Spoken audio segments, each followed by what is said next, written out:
পুরো ডাব্বা খালি, ডাব্বাতে বিস্কিট নেই, ঠিক আছে।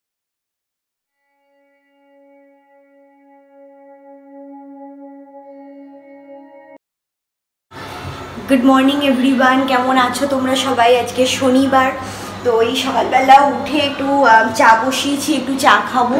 তো ওদেরকে চা দিয়ে দিয়েছি, ওরা অলরেডি খাওয়া স্টার্ট করে দিয়েছে। আমি এই জাস্ট ফ্রেশ হলাম, ফ্রেশ হয়ে এবার একটু চা খাবো। আজকে একটু বেরোনোরও আছে টুকটাক, তো এখন একটু বারান্দায় বালিশগুলোকে দেখো আজকে একটু রোদে দিয়েছি, ঠিক আছে। বালিশগুলোকে একদম পুরো এইটাকে ওয়ার খুলে দিয়েছি, এটাকে ওয়ার সমেতই রোদে বসিয়েছি। রোদে দেওয়ার কারণ হচ্ছে আজকে আমার ঘুম ভেঙেছে ভোর 5টায়। হঠাৎ করে দেখি এই ডান দিকের ঘাড়ে প্রচণ্ড যন্ত্রণা হচ্ছে, মানে সেই 5টা থেকে আমি উঠে বসে আছি, এরকম ব্যাপার। সেই জন্য এলাম না, মা ফোন করলো সকালবেলা, মা বললো শোবার জন্য এটা হতে পারে, তো বালিশগুলোকে একটু রোদে দে, মানে পুরনো আর কি তারিখা, তোমরা জানো অনেকেই, তো সেই হিসাবে বালিশটাকে একটু রোদে দিলাম। তো ওই জন্য আর কি এসব কাজকর্ম টুকটাক সেরে তারপর কাছাকাছিরও কিছু ছিল, যেহেতু স্যাটারডে, ঠিক আছে, সারা সপ্তাহের কাঁচা অনেক পেন্ডিং ছিল, সেই সব দিদি এসে সব করে দিয়ে গেছে। তো মেলে টেলে পরিষ্কার করে দিয়ে গেছে। এখন চাটা খাবো, ফ্রেশ হব, যেমন বললাম তোমাদের একটু বেরোতে হবে আজকে। আচ্ছা, তোমাদের আজকে আরেকটা জিনিস দেখাই। এই দেখো, বাপি এসেছিলো, তো এই যে এই হাই স্পিডের ফ্যানটাকে বাপি দিয়ে গেছে, কারণ এত প্রচণ্ড গরম হচ্ছে না। মায়ের ছিল আর কি বাড়িতে, তো মা বলে ঠিক আছে আমি পাঠিয়ে দিচ্ছি, কারণ আমরা তো মানে এখানে আর খুব বেশি দিন নেই, যার জন্য এখানে কোনো রকমই আমরা কিছু সেট আপ করিনি, শুধু ওই কাজ চালানোর মতো চালাচ্ছি। বাট এত প্রচণ্ড পরিমাণে গরম পড়ে গেছে, মানে এখন মানে কি বলবো, মানে এক সপ্তাহ এখানে সার্ভাইভ করাটা খুবই মানে ডিফিকাল্ট হয়ে গেছে, মানে উইদাউট মানে শুধু পাখার হাওয়ায় হচ্ছে না, এরকম ব্যাপার। তো সেই জন্য মাকে বলতে আবার বাপি ভাই এসে এই হাই স্পিডের ফ্যানটাকে দিয়ে গেছে।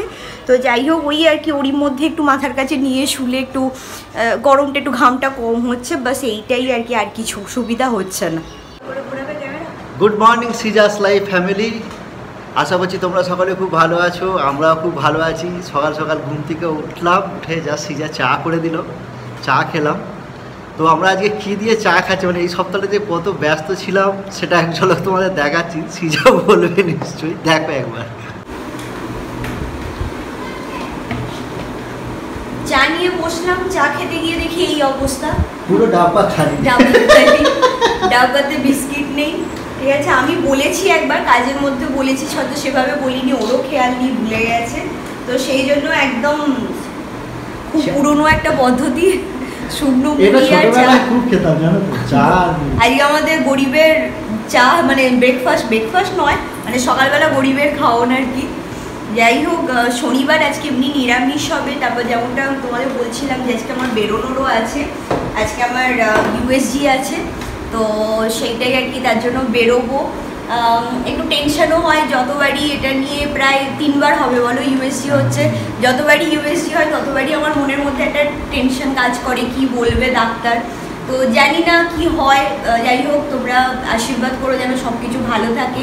এই রিপোর্টটা খুব ভাইটাল, যেমন ডাক্তার বলেছে। তো প্রথম দিকে প্লাস আমি আবার খুব এক্সাইটেডও আছি, কারণ আমার প্রথম দিকের কথা মনে পড়ছে, যখন ফার্স্ট টাইম করেছিলাম তখন এতটাই সে ছোট ছিল, মানে সে একদম ছোট্ট একটা সর্ষের দানার মতো, মানে বুঝতেই পারে, ডাক্তারই বুঝতে পারছে না কোথায় আছে, এরকম ব্যাপার। হ্যাঁ, বাট সেকেন্ড স্ক্যানিংটার সময় আমি খুব মানে একটু বোঝা যাচ্ছিল বলে দেখেও খুব ভালো লাগছিল। এখন প্রায় আরও কয়েকটা মাস হয়ে গেছে, তো আশা করছি যে মানে আরো একটু বড় হয়ে যাবে, আশা করছি ভালোভাবে দেখতে পাবো, দুনিয়াকে তুমি ভালোভাবে দেখতে পাবে। হ্যাঁ, তো ওইটাই আর কি, সেই জন্য এক্সাইটেড, একইভাবে একটু টেনশনও আছে, কি বলবে না বলবে। টেনশন করো না, ওটাই অল ইজ ওয়েল, গপু আছে তোমার সঙ্গে। ওটাই আর কি, যদি রিপোর্টটা ভালো হয় সেটাই আর কি কাম্য, ভালো যাতে হয়। তো যাই হোক বেরোবো, সেই জন্য ওই ব্রেকফাস্টটা দেখি চটজলদি কিছু একটা ব্রেকফাস্ট করে নেবো, নিয়ে তারপরে আমাদের ওখানে 10টার দিকে অ্যাপয়েন্টমেন্ট আছে, খুব বেশিক্ষণ লাগবে না। তো এখান থেকে 9:30টার দিক করে বেরোলে আমরা মোটামুটি মিনিট 15-20-র মধ্যে পৌঁছে যাব। তো আমাদের সিম্পল একদম ইজিয়েস্ট ব্রেকফাস্ট রেডি। এই যে দেখো, এখানে মুড়ি, এখানে আলু সিদ্ধ, লঙ্কা, তেল, ছোলা, কাঁচা ছোলা ভিজিয়েছিলাম সেসব দিয়ে মাখা।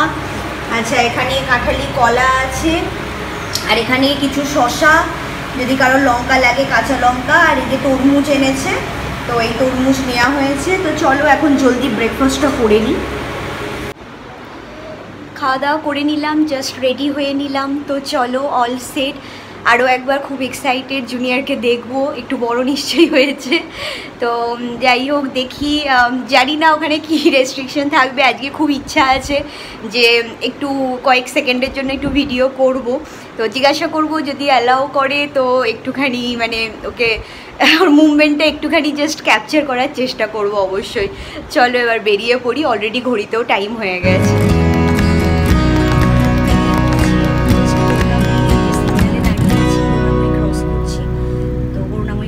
এখান থেকে জাস্ট আর 5-7 মিনিট লাগবে।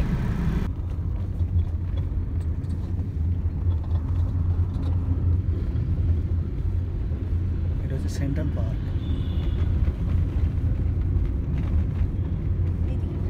এইটা সেন্ট্রাল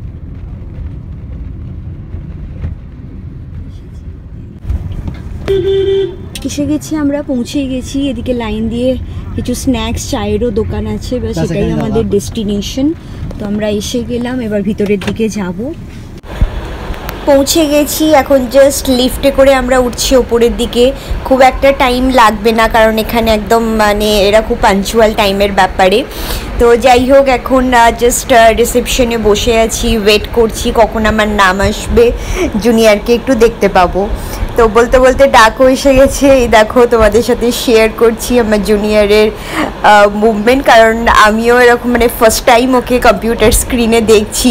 এর আগের স্ক্যানে আমি দেখিনি, বাট এই স্ক্যানে আমি রিকোয়েস্ট করেছিলাম, আমি ওনাদের বলেছিলাম যে আমি একটু ওর মুভমেন্টটাকে ক্যাপচার করতে চাই ফর মাই মেমোরি। তো ওরা অ্যালাউ করেছিল, যার জন্য একটু তোলার সুযোগ পেয়েছিলাম। রিপোর্ট করে নিলাম, জুনিয়র একদম বিন্দাস আছে, খুবই ভালো আছে। তো সিজা একজন ভিডিও করেছে, তোমাদেরও শেয়ার করে আশা করছি তোমরাও দেখতে পাবে। হয়ে গেল সব রিপোর্ট করা, সব ঠিকঠাকই আছে, মানে এটাই শুনতে চাই সব সময়। তো যাই হোক সব ঠিক আছে, কিছু অসুবিধে নেই সেটাই বললো। এখন ফিরছি বাড়ির দিকে, খুব একটা সময় লাগেনি, ফাঁকাই ছিল। এখন বাজছে ওই 11টা মতো, বেশিক্ষণ লাগবে না, এখান থেকে তো 10 মিনিট জাস্ট লাগে। তো ওই 11টা 15-20-র মধ্যেই বাড়ি চলে যাও, গিয়ে লাঞ্চ করে নেব। জাস্ট করুণাময়ী সিগন্যাল আবার পার করছি, আর করুণাময়ী আসবো সিগন্যাল পাবো না এটা হতেই পারে না। মানে কোনো এক সময় এমন হয়নি যে মানে করুণাময়ী একদম সিগন্যাল খোলা চলে গেছি। তো যাই হোক দাঁড়িয়ে আছি, দেখো ওপর দিয়ে করুণাময়ী মেট্রো, মানে মেট্রো স্টেশনটা সামনেই। তো এই যে মেট্রো যাচ্ছে। যাই হোক এখন মোটামুটি অল সেট, এবার সিগন্যালটা খুলেছে ফাইনালি। চলো এবার বাড়ির দিকে ফেরা যাক জলদি। তো ফিরে গেছি, ফিরে স্নান টান সব করে নিলাম, ফ্রেশ হয়ে নিলাম, এখন লাঞ্চ করতে বসছি। লাঞ্চে স্যাটারডে আমাদের একদমই সিম্পল মেনু, তাও একবার তোমাদের দেখাচ্ছি। দেখো এই যে সাদা ভাত, সাথে উচ্ছে আলু ভাজা, আচ্ছা এটা হচ্ছে ছোলা দিয়ে কলমি শাক ভাজা হয়েছে, এটা মুগের ডাল, আর এই যে এখানে বার করছে ফুলের আচার। ফুলের না, এটা হচ্ছে বড় দিদি তোমার জন্য তেঁতুলের আচার পাঠিয়েছে। ও আচ্ছা আচ্ছা, তেঁতুলের আচার। আচ্ছা তো ব্যাস এই আজকে আমাদের একদম সিম্পল মেনু। আমরা তো ডাক্তারখানায় চলে গেছি। লাঞ্চ কমপ্লিট করে নিলাম। এবার আজকে এই যে সব দেখো কাছাকাছি সব করতে দিয়েছিলাম, তো এই সব একদম লাটকে দিয়ে বিছানার চাদর ফাদর জামা ফামা সবই পড়ে আছে। তো এবার এগুলোকে একটু গোছাবো, শম্ভু অলরেডি বডি ফেলে দিয়েছে। তো যাই হোক ছুটির দিন দুপুরবেলা একটু না রেস্ট নিলে একদমই হয় না, তো সেই জন্য এগুলো একটু গোছাবো, গুছিয়ে টুছিয়ে দেন আমিও একটু রেস্ট করব। চলো ব্লগটাকে আজকে এখানেই শেষ করছি। যদি তোমাদের ভালো লাগে please do like comment share and subscribe the channel. সকলে খুব ভালো থেকো, সুস্থ থেকো, আবার আসি নেক্সট ব্লগে। চলো বাই বাই।